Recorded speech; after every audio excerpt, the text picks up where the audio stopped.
After seeing Cal, going through firsthand his diagnosis of acute myelogenous leukemia back in 2005 at the age of 12, his father Tom and I saw firsthand the devastation that these families go through. And we just knew, with or without Cal, there was something we had to do personally to be able to help all of these families. Cal's Angels is going to war against pediatric cancer. And so the tagline is WAR, which is Wishes, Awareness, and Research.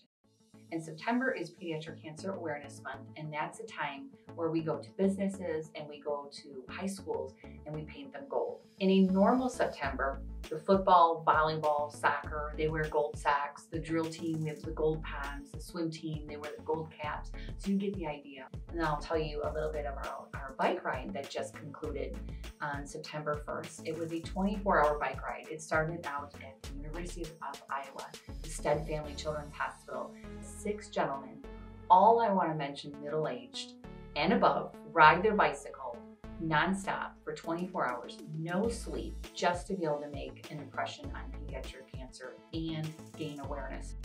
So last year's ride was pretty amazing. It started in Santa Monica, California, and it was a 38-day, I believe, ride from Santa Monica, California along Route 66 the entire way. This year we rode a little over 220 miles, 24 straight hours, and we rode through probably the first 60 miles we rode through rain, and then we got some wind and all the normal conditions that you get when you're riding, and it was an amazing experience.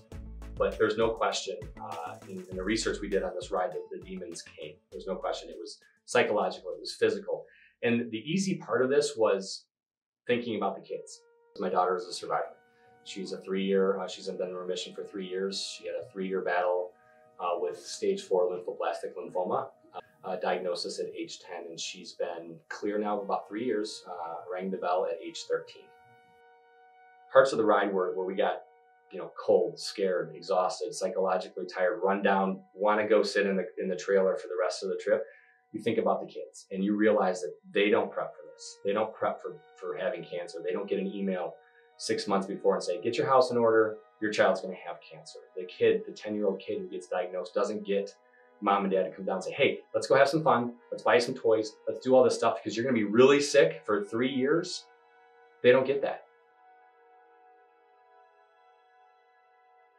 It's an exceptionally special piece of work. It's art right now. It's rolling art. And the impotence of that was to get kids that were in the fight to sign the bike and to have them know that we're riding with them on my bike and they're fighting it and they can follow the bike where it goes across the country. I have over 200 names on the bike right now. Roughly 100 and change of those names were actually put on the bike by the kids themselves. Probably 40 kids on that bike that have signed it that are now gone. So I look at that bike and I can feel them through that when I'm riding, and the other riders feel it. And it's great to share that bike with everybody that comes in contact with it.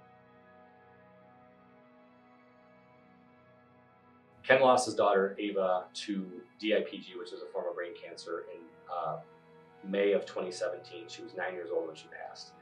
In my hotel room, we got the bike out and he rode it nice and big. And it was an amazingly emotional moment to watch a father who was still grieving 3 years later sign his daughter's name to the bike. He sat there and he did it, and and I still get emotional and chills thinking about it. He did it and he sat there and he stared at it for probably a minute. And he got up and he was wiping his tears away. And any of the kids' names that are on my bike that have lost their battle have wings around their name. And I actively update that. When I find out that a child that's named that's been on the bike that has since passed, they get wings. Ken pulled up to me probably 20 miles into the ride and he's like, this is the perfect spot for me to be. And I didn't really know what he was referring to. There was a body of water, this big lake we were kind of next to. I'm like, oh, you're right, it's really pretty. He's like, he kind of chuckled a little bit and he looked at me and he said, no, I'm staring at you, but I'm staring right at your bike and I'm staring at Ava's name because you put it right on the tube on the side. So he saw Ava's name very prophetically written right up and down, right in his perfect line of sight, and right to the one side of that is Cal's name. Kind of all in that snapshot that he had being on my right was his daughter's name and then Cal's name, which is why we're riding.